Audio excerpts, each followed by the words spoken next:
हाँ जी, कंटिन्यू करें आगे। Yes, sir. Okay. Yes, sir.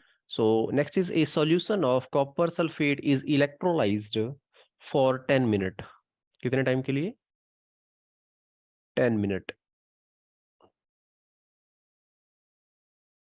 Current कितना था? With A current of 1.5 ampere.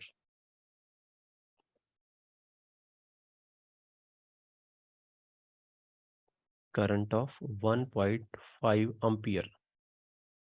Now the question is that what is the mass of copper deposited at cathode? What is mass of copper deposited? और आपको पता है कहाँ पे deposit होएगा? At cathode. ठीक है, आपको हेल्प करने के लिए एटॉमिक मास दे रखा है कॉपर का।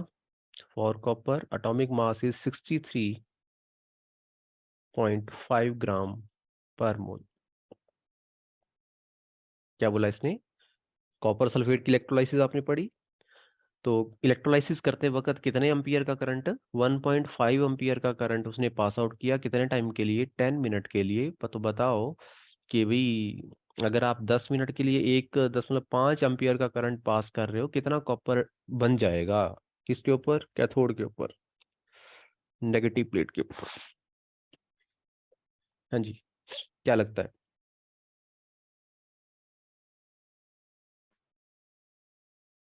करोगे आंसर बच्चे? यस और नो?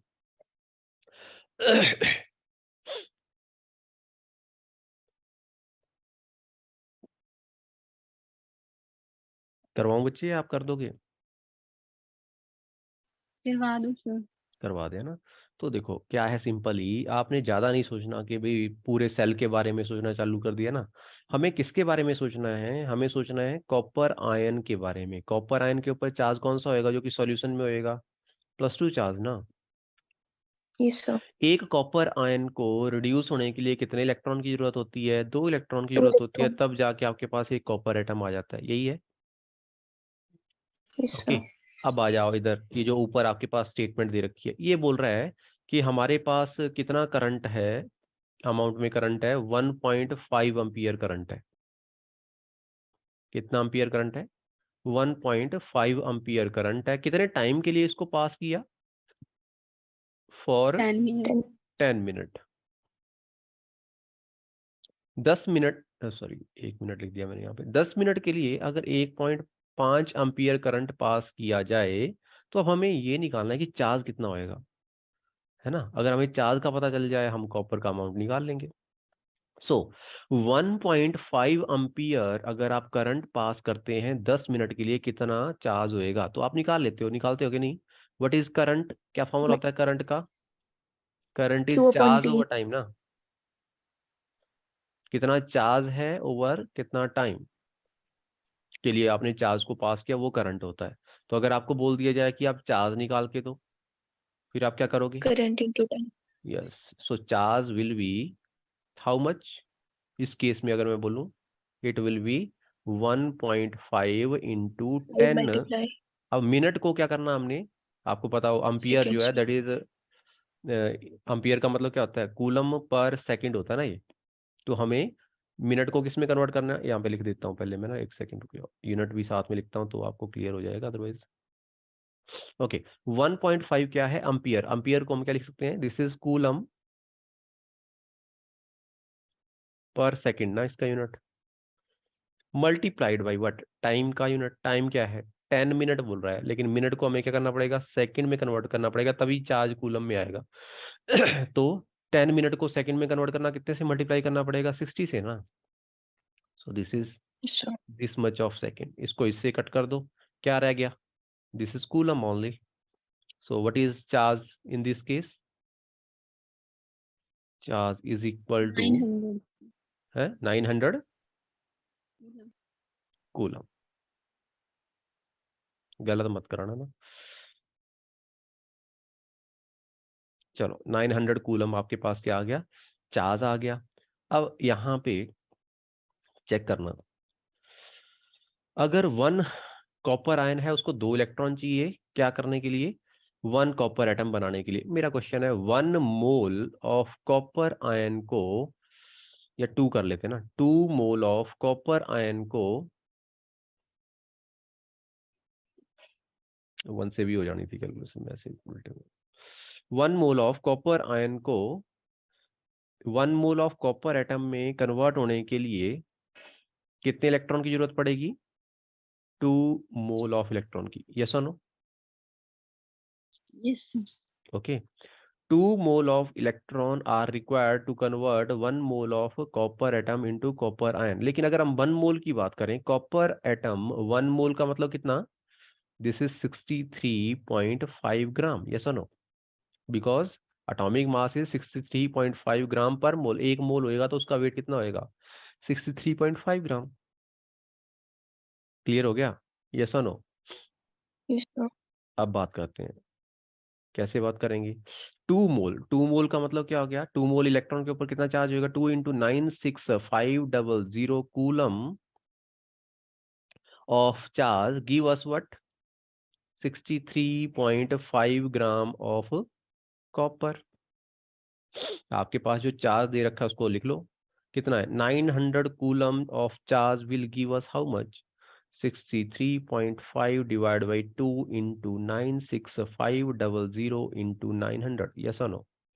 इससे इसको कैंसिल कर दो, बाकी सॉल्व कर लो, तो आपके पास आंसर आ जाएगा। एक साइड कैलकुलेट करके आपको दे देता हूँ। अप्रोक्सीमेशन लगानी है तो वो भी लगा सकते हैं, लेकिन अगर कैलकुलेट करके देना है तो इसका आंसर हमारे पास आ रहा है, this is 63.5 divide by 2 965 into 9, this is 0.296 gram of copper. सही है या गड़बड़ है कहीं पे? देख लेना ना, दोबारा चेक कर लेते हैं। मैंने आपको बोला कि भी क्या, हमने 1.5 एम्पियर करंट पास किया कितने टाइम के लिए? 10 मिनट के लिए, है ना? तो कितना मास कॉपर का आएगा? और कॉपर के लिए हमें पता है कि रिडक्शन किस तरीके से होती है। कॉपर एक आयन को रिड्यूस होने के लिए 2 इलेक्ट्रॉन की जरूरत होती है। अगर 1 मोल ऑफ कॉपर होएगा तो 2 मोल ऑफ इलेक्ट्रॉन चाहिए होंगे रिड्यूस होने के लिए। रिडक्शन के बाद जो हमारे पास मास बन के आएगा कॉपर का, वो कितना होएगा? 63.5 ग्राम बन के आएगा। यस, यहाँ तक क्लियर है? उसके बाद मैंने बोला कि 1.5 एम्पियर अगर करंट पास होता है कितने टाइम के लिए? 10 मिनट के लिए, तो उसमें कितना चार्ज आएगा उसको हमने फॉर्मूला लगा के निकाल लिया कि ये कितना आएगा, 900 कूलम। तो हमने यहाँ से निकाल लिया कि 2 मोल ऑफ चार्ज अगर पास होता है, that is 2 mole of charge का मतलब 2 फेराडे चार्ज अगर हम पास कर रहे हैं, 2 मोल ऑफ इलेक्ट्रॉन अगर हम पास कर रहे हैं, तो उससे हमें मिल रहा है 63.5 ग्राम, है ना? 2 into 96500 कूलम से हमें मिल रहा है 63.5 ग्राम कूलम। तो 900 किलो कूलम अगर रहेगा तो कितना रहेगा? पहले 1 कूलम के लिए निकाल सकते हैं। 1 कूलम अगर चार्ज रहेगा उससे कितना मिलेगा? 63.5 divide by 2 into 96500 gram of copper. 900 coulomb से कितना मिलेगा? 63.5 ओवर 2 into 96500 इंटू 900 हो जाएगा, and the answer will be 0.296 gram of copper.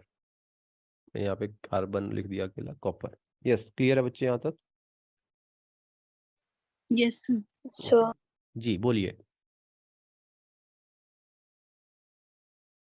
बोलो बच्चे, है प्रॉब्लम कोई? No, sir. No, okay, sir. ठीक है फिर, है ना? तो ये था आपका किस तरीके से आप न्यूमेरिकल इस तरीके से सॉल्व कर सकते हैं। अब सेकंड फैराडे लॉ के बेसिस के ऊपर एक आधा मैं न्यूमेरिकल आपको सॉल्व करा देता हूँ।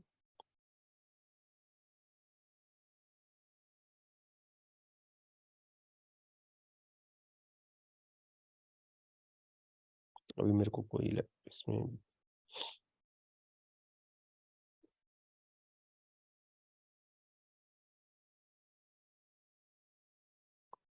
चलो ये न्यूमेरिकल चेक करेंगे एक।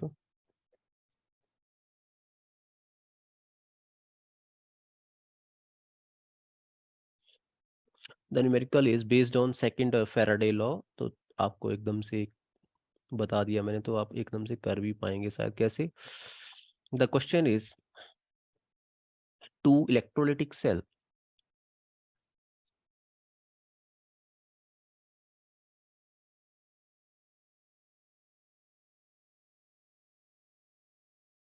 containing silver nitrate AgNO3 and dilute sulfuric acid।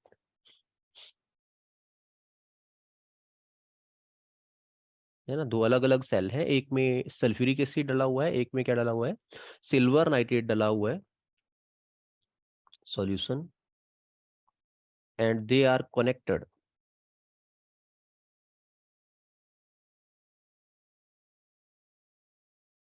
they are connected in series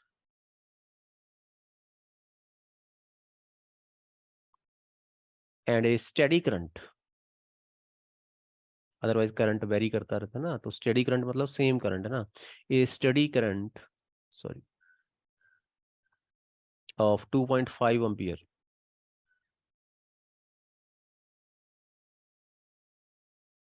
was passed through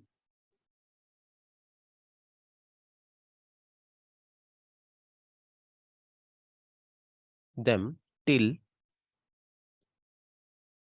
1.078 gram of silver was deposited।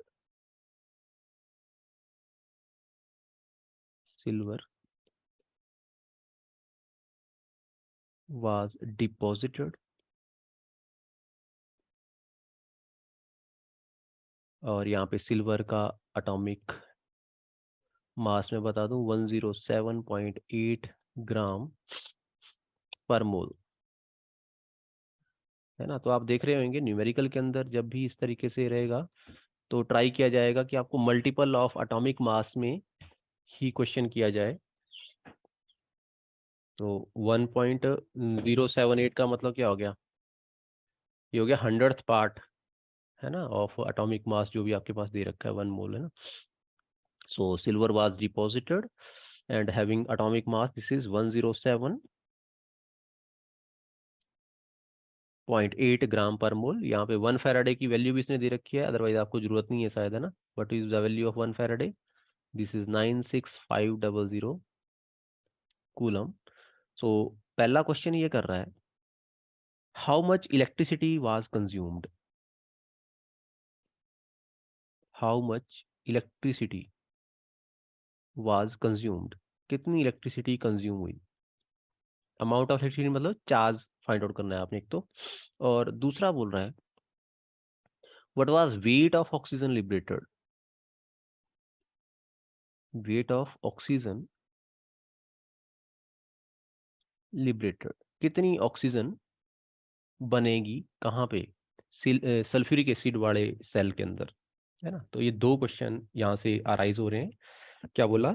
Number एक तो दोनों सेल जो हैं आपस में सीरीज में कनेक्टेड है, सीरीज में कनेक्ट होने के बाद उसमें से करंट पास कर रहे हैं 2.5 एम्पियर का। कब तक इसको पास किया 2.5 एम्पियर का करंट? जब तक कि सिल्वर नहीं बन जाए कितना, 1.078 ग्राम।